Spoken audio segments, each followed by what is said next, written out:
Saudara mewakili pejabat Bupati Aceh Besar Muhammad Iswanto STP MM, Kepala Dinas Pendidikan dan Kebudayaan Kadisdikbud Aceh Besar Bahrul Jamil Esos MSI menutup Festival Tunas Bahasa Ibu FTBI tingkat Provinsi Aceh tahun 2024.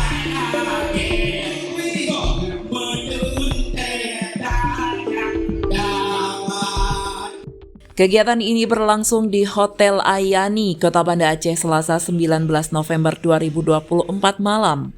Bahrul Jamil menyampaikan apresiasi kepada pimpinan dan jajaran Balai Bahasa Provinsi Aceh yang telah memprakarsai kegiatan ini.